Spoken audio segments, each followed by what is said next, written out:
Dreysena polimorfa v Blejskem jezeru.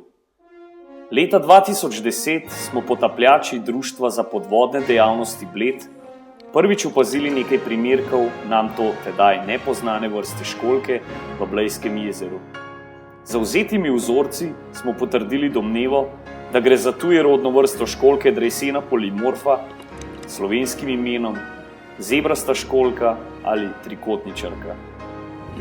Dreysena polimorfa je majhna sladkovodna školjka, ki je bila prvič opisana leta 1769.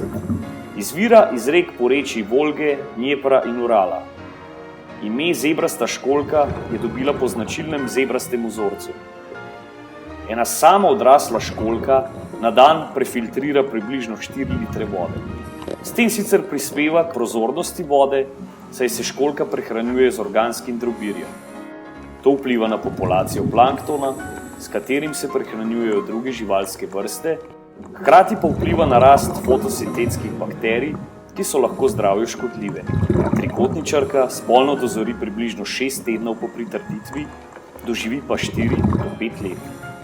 V času razmnoževanja izleže od 30.000 do 1 milijona prostemu očesu nevidnih jajčec.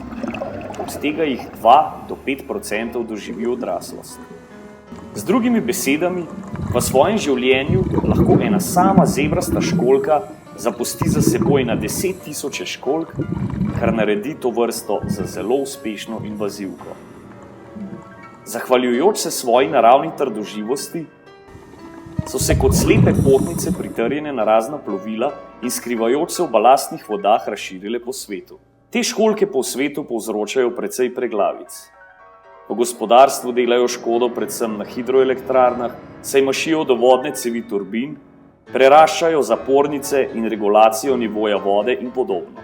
Trikotničarka v Blejskem jezeru nima naravnega sovražnika, ki bi ravnaval njeno populacijo, hkrati pa ima na razpolago precej hrane. Zato se verjetno upravičeno bojimo, da bo njena populacija eksponentno narasla v zelo kratkem času.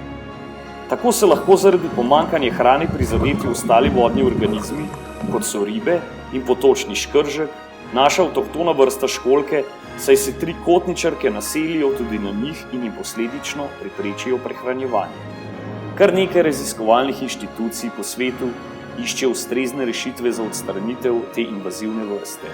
Žal pa so ti načini za zatiranje v naravnem okolju neprimerni, saj so stranske posledice nepredvidljive. Ustrezne rešitve torej še vedno ni.